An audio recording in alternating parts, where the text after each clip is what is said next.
우리에게 주시는 하나님의 말씀은 누가복음 8장 49절로 56절의 말씀입니다. 누가복음 8장 49절로 56절의 말씀을 교독합니다. 제가 한 절 읽고 여러분이 한 절 읽습니다. 아직 말씀하실 때 회당장의 집에서 사람이 와서 말하되 당신의 딸이 죽었나이다. 선생님을 더 괴롭게 하지 마소서 하거늘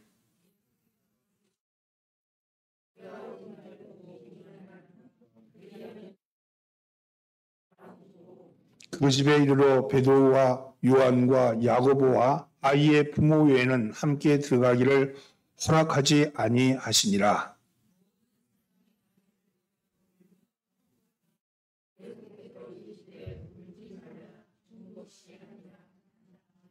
그들이 죽은 것을 아는 고로 비웃더라.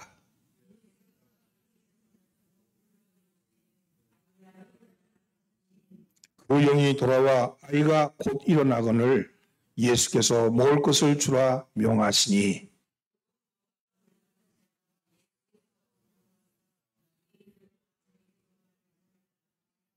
아멘. 할렐루야. 오늘도 예배에 참여하신 우리 천국 순례자 여러분들을 주의 이름으로 환영합니다. 오늘은 봄이 왔어요. 이제 봄비가 내려요. 이 봄비가 내리고 나면 마른 가지 위에도 싹이 올라오겠죠. 우리들의 지난 겨울은 너무도 춥고 너무도 어두웠습니다. 이제 새로운 봄이 오면 여러분의 마음속에도 신앙의 꽃이 피어나기를 예수님으로 축원합니다. 옆에 있는 사람 인사하면서 잘 나오셨습니다. 앞뒤로 인사하면서 은혜 받읍시다. 오늘 우리가 읽은 본문의 말씀을 통해서 믿음의 원리, 신앙의 희망을 찾아보는 방법을 살펴보려고 합니다. 예수님의 주 활동 무대는 갈릴리의 가버나움이었습니다. 가버나움은요, 바다를 끼고 있는 마을입니다. 비교적 활발한 도시였고 교통의 요지였기 때문에 조그만 도시를 이루고 있었죠. 그곳에는 로마 군대의 주둔지도 있었습니다. 당시 유대인들은 마을마다 회당을 가지고 있었어요. 회당이라는 말은 그리스어로 시나고가로 기도와 집회의 장소입니다. 그래서 보통 회당하면 유대인들이 기도하는 곳을 가리키는 거예요. 성전에는 예루살렘밖에 없으니까 각 마을마다 회당을 두고서 그곳에서 신앙생활을 한 것이죠. 예수님 시대에 예루살렘에 회당이 480여 개가 있다는 것으로 전해지고 있습니다. 또한 바빌론, 시리아, 소아시아, 마게도니아, 그리스 등 아프리카 등 유대인들이 거주하는 곳이면 언제나 이 회당이 세워졌습니다. 회당을 중심으로 해서 공동체를 이루고 있는 거죠. 회당을 건설할 때는요, 예루살렘을 향하여서 그 창이 예루살렘을 향하도록 그렇게 지어졌습니다.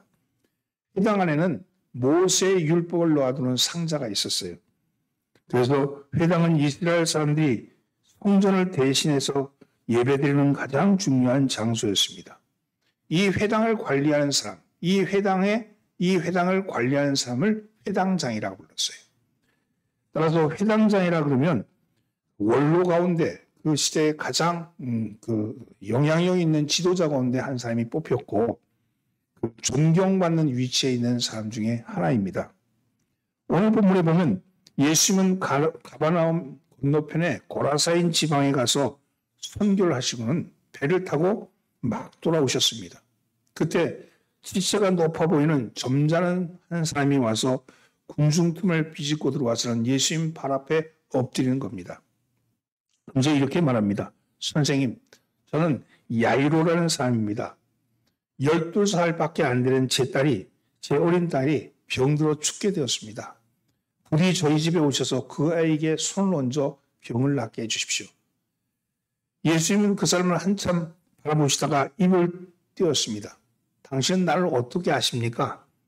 그러자 그러니까 선생님이 병자들을 다 고치어주시는 분이라고 들었습니다. 그러자 주님이 말씀합니다. 그럼 앞장서 가시오. 내가 당신 집에 가보겠소. 이렇게 하면서 아마 이런 식의 대화를 나누면서 가고 있었죠. 오늘 본문의 말씀이 이렇게 시작하고 있는 겁니다. 그 점잖은 사람의 이름이 야이로였고 그 지방의 회당의 회당장이었다는 겁니다. 오늘 본문을 사전 지식이 없이 읽으면 그저 병들어 죽게 된 딸을 가진 지역 유지한 사람이 능력이 많으신 예수님께 찾아와서 딸의 병을 고쳐달라는 정도로 읽혀지기 쉽습니다. 그러나 당시 예수님 당시의 모습으로 돌아가면 당시의 지도적인 위치에 있는 유대인들 속에 이단자로 찍혀 있고 경계인으로 분류되어 있는 이 예수님의 모습을 생각해 본다면 회당장 야이로가 예수님 발 앞에 와서 무릎을 꿇는 것, 엎드린 것, 간청하는 것, 이것은 충격적인 사건입니다. 이것은 마치 세상에서 용하다고 소문이 난 무당이 용회를 하는 교회에 찾아와서 목사 앞에 엎드려서는 자신의 딸을 고쳐달라고 간청하는 것과 같은 그와 같은 그런 센세이션한 일이죠. 여기서 이 야이로의 모습 속에서 우리는 신앙의 희망, 믿음의 원리를 찾아볼 수 있다는 겁니다. 오늘은 그 말씀을 가지고 함께 은혜를 나눠보면서 여러분 안에도 하나님이 어떤 분인지 내 신앙이 어떻게 되어야 하는지에 대한 믿음의 원리를 찾아보시기를 바랍니다. 첫째는요, 고난은 할 수 없는 것을 하게 만듭니다. 그래서 고난은 할 수 없는 것을 하게 합니다. 신앙의 희망을 찾는 첫 번째 원리는 고난입니다. 고난은 할 수 없는 것을 하게 하고 약한 것을 강하게 만듭니다. 가정이 평온한 상태였고 아무 문제가 없는 상태였다면 이 회당장 야이로는 예수님을 찾지 않았을 거예요. 찾을 리가 없죠. 찾았다 해도 오히려 예수님의 행적을 조사하거나 행적을 살펴보는 일 때문에 찾았을지는 모릅니다. 더군다나 예수님 앞에 무릎을 꿇는 일은 더군다나 없었을 겁니다. 상상도 할 수 없는 일이죠. 평상시 같으면 그런 일은 일어나지 않습니다. 야이로에게 찾아온 고난, 12살간 사랑하는 딸이 병들어 죽게 된 일은 회당장에게서는 견딜 수 없는 슬픔이었고 불행이었습니다. 그런데 이 고난이 야이로로 하여금 평상시에는 할 수 없는 일을 하게 만든 겁니다. 당시에 이단아로 소문이 나 있던 예수님을 찾은 것이죠. 아마 회당장의 야이로는 그동안에 딸의 병을 고치기 위해서 많은 의사들을 찾았을 겁니다. 그리고 치료받았을 겁니다. 용하다는 약은 백방으로 구하려고 노력했을 겁니다. 그러나 그 딸의 병은 점점 악화되어 갔고 마침내는 빈사 상태에 이르게 된 겁니다. 회당장의 야이로는 자포자기하는 상태까지 이르게 됩니다. 인간의 의술과 인간의 방법으로는 이제 포기할 수밖에 없는 상황까지 온 겁니다. 그런데 누군가가 야이로에게 말해줬죠. 예수라는 분이 계시는데 그분을 한번 찾아가 보시오. 그분에게 가면 못 고칠 병이 없어. 이렇게 말했을 겁니다. 그래서 야이로는 최후의 희망, 최후의 소망을 걸고 예수님께 한달음에 달려온 겁니다. 야이로에게 누군가가 예수님에 관한 이야기를 했어도 예수님에 대한 믿음이 없다면 예수님을 믿어봐야지 그분에게 가면 고침을 받는데 한번 가봐야지 하는 그런 생각이 없다면 아마 야이로는 찾아오지 않았을 겁니다. 내 체면을 봐서 어떻게 거길 가? 내가 어떻게 거길 갈 수 있어? 그렇게 생각했다면 예수님을 찾아오지 못했을 겁니다. 그러나 그에게 고난이, 그에게 불행이, 그에게 닥친 환란이 그 크기가 너무 무거웠기 때문에 그렇기 때문에 오히려 일말의 희망을 갖고 그분에게 가보자 하는 생각을 가지고 찾아온 것이죠. 회당장인 야이로에게는 고난은 희망을 찾아가는 더듬이가 된 것이죠. 사랑하는 성도 여러분, 우리는 살아가면서 늘 행복하지만은 않습니다. 아니, 행복한 날보다는 불행한 순간이 더 많은 것 같이 느껴집니다. 고난이 찾아옵니다. 때로 환난이 우리를 덮칩니다. 견딜 수 없는 불행이 우리 곁에 서서는 길동무하자고 그렇게 할 때도 있습니다. 그러나 그 찾아오는 고난, 그 찾아오는 환난, 그 찾아온 그 불행을 너무 원망하지 마십시오. 오히려 고난은 희망을 찾아가는 더듬이가 될 수 있습니다. 회당장 야이로에게 있어 딸의 질병은 불행이었지만 견딜 수 없는 고난이었지만 오히려 그래서 회당장 야이로를 겸손하게 만들었으며 주님을 찾는 계기로 만드신 겁니다. 사랑하는 성도는 여러분 가운데도 혹시 여러분 주위에도 고난의 이불을 덮어쓰고 살아가는 사람이 있다면 고난을 해결할 수 있는 희망이 예수님에게 있다는 것을 전하시기 바랍니다. 고난은 우리를 당신에게로 부르시는 하나님의 방법입니다. 고난이 찾아오면 주님께로 가야지. 주님께로 가야지. 주님께 가면 문제가 해결돼. 이런 마음을 가지십시오. 내 삶에 갑작스러운 어려움이 찾아왔다면 겸손하게 주님 앞으로 나오시기를 바랍니다. 회당장 야이로와 예수님은 야이로의 집을 향해 가고 있었습니다. 그런데 예기치 못한 일로 시간이 지체가 되었습니다. 12해 동안 혈루병을 앓던 한 여인이 고침받는 사건이 일어난 거죠. 그래서 시간이 지체되었습니다. 이곳에서 예수님은 무리를 향해서 믿음에 관한 말씀을 전하셨습니다. 수많은 사람들이 이 놀라운 광경 앞에 어떤 이는 소리를 지르고 어떤 이는 되어진 일에 대해서 오리둥절하는 그런 해프닝이 벌어지고 있었습니다. 그때 회당장이 집에서 사람이 헐레벌떡 뛰어온 겁니다. 회당장님, 따님이 지금 막 숨을 거뒀습니다. 이제 저 선생님에게 가실 필요가 없습니다. 지금 12의 혈루병 앓던 한 여인이 고침받아서 그 놀라운 것을 가지고 찬양하는 자리에 그 자리에 비보가 날라든 거죠. 여러분, 예수님은 사람들이 하는 말을 곁에서 들으시고 당하고 슬퍼하는 회당장에게 담담하게 말씀합니다. 두려워하지 말고 믿기만 하시오. 두려워하지 말고 믿기만 하시오. 고난이 있습니까?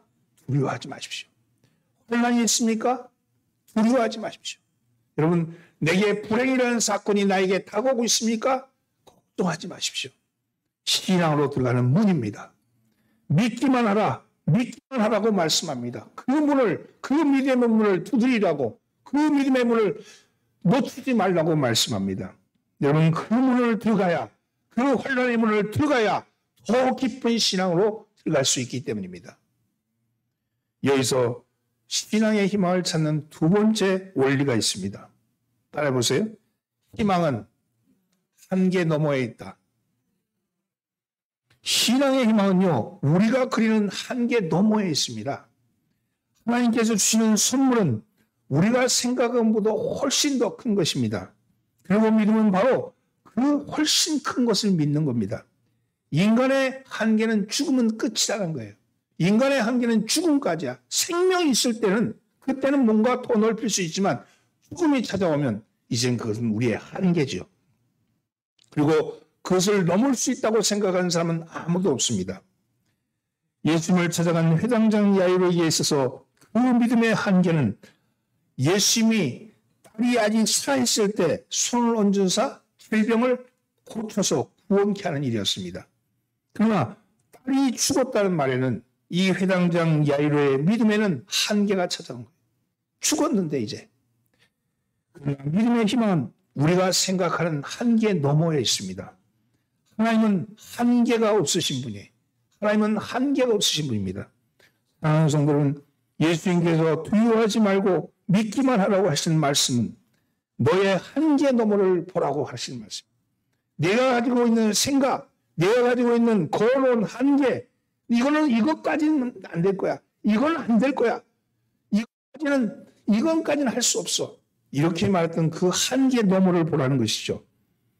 여러분, 하나님은 우리 자신이 그려놓은 한계 안에 계시지 않습니다.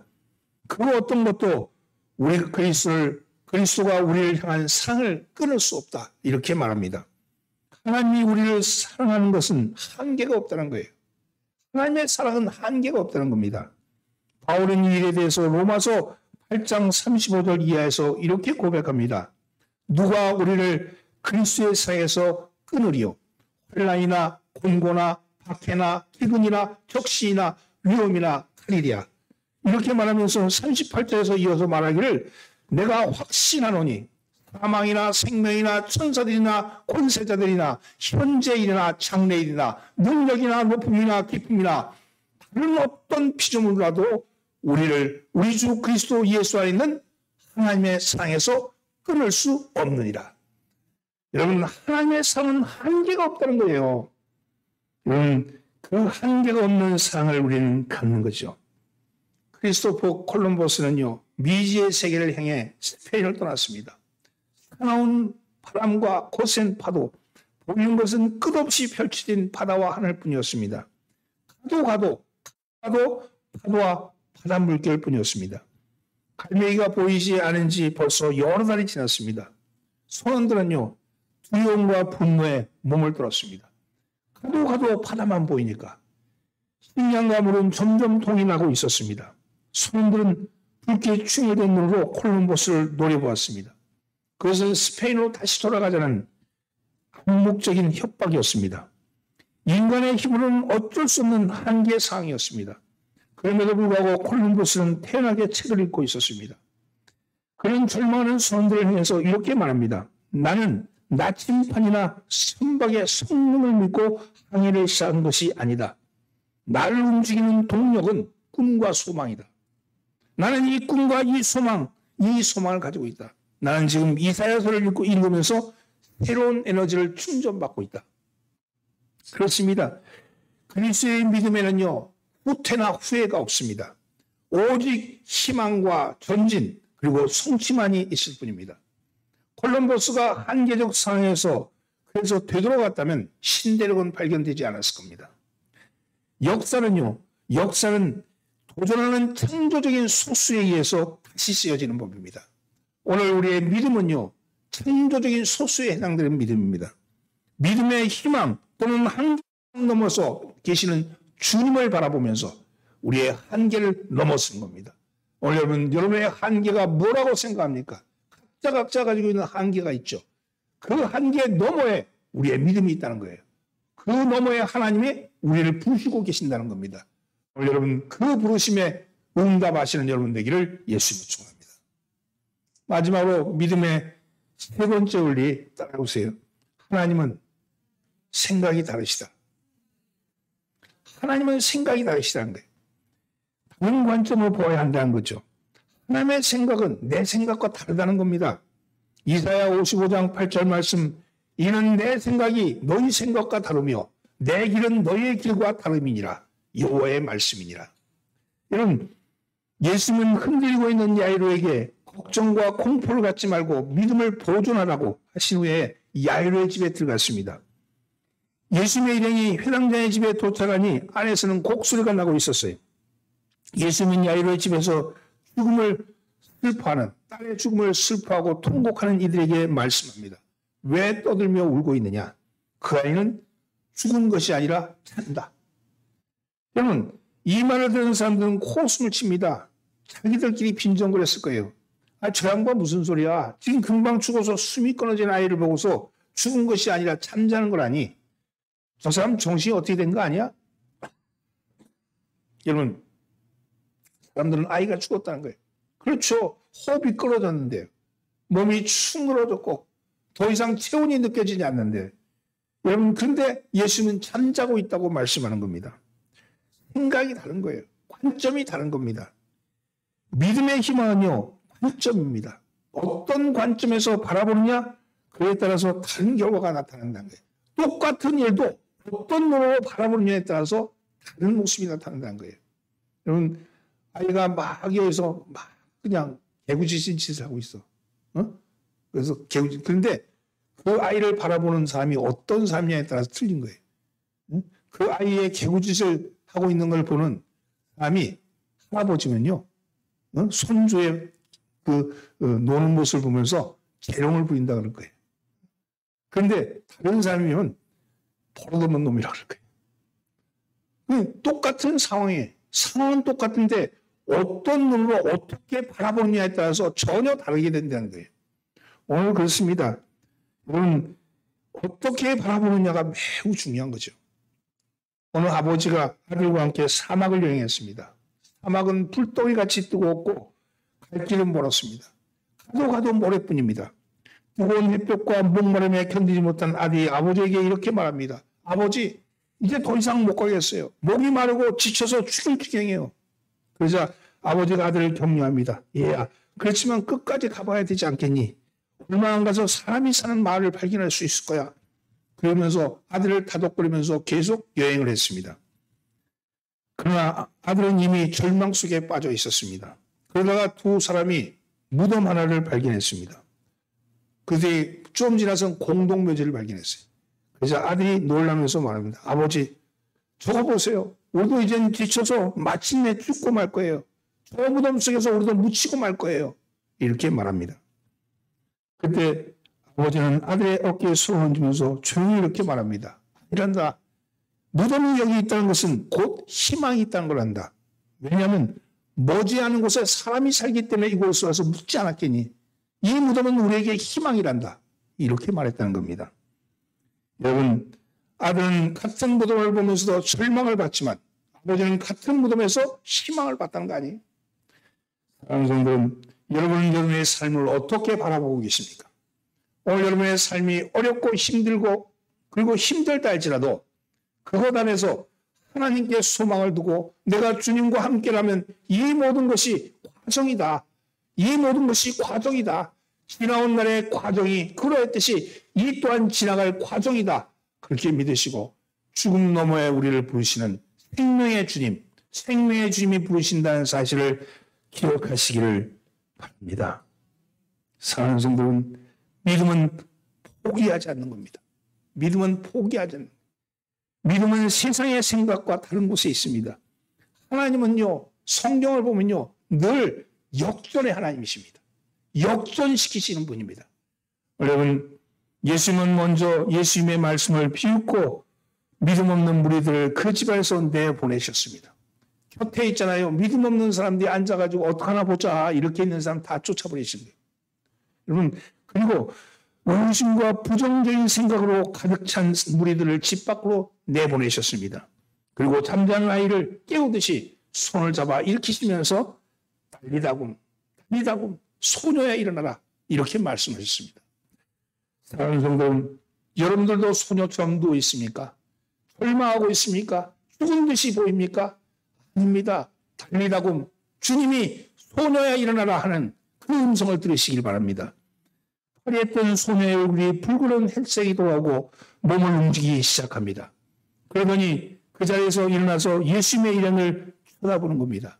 야이로의 집은 예수님의 말씀으로 울음에서 웃음으로, 슬픔에서 기쁨으로 바뀌었습니다. 불행이 행복으로 바뀐 겁니다. 죽음에서 생명으로 바뀌는 겁니다. 여러분의 삶도 주님의 음성을 들으십시오. 주님의 음성, 오늘 주님이 여러분을 찾아와서 말씀하십니다. 일어나라 소녀야, 일어나라 소녀야, 일어나라 소녀야 하시는 이 음성을 들으시는 여러분 되기를 예수로 축원합니다. 기도합니다. 주님, 우리가 희망을 찾는 첫 번째 원리는 고난이라고 말씀하셨습니다. 고난은 피하고 싶은 거지만 우리에게 찾아온 고난은 오히려 우리를 믿음으로 들어가게 하는 문이 되게 하셨사오니 감사합니다. 또한 한계를 넘는 거라고 말씀하셨습니다. 내가 그어놓은 한계, 내가 그어놓은 울타리를 넘어서서 하나님이 부르시는 그곳을 향해 나가게 하여 주옵소서.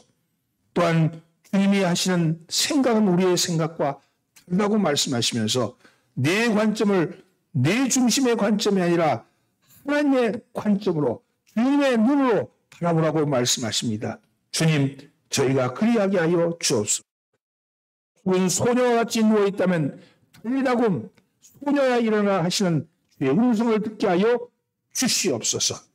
우리를 구원하신 예수님의 이름으로 기도하옵나이다. 아멘. 찬송 488장 부르면서 하나님 앞에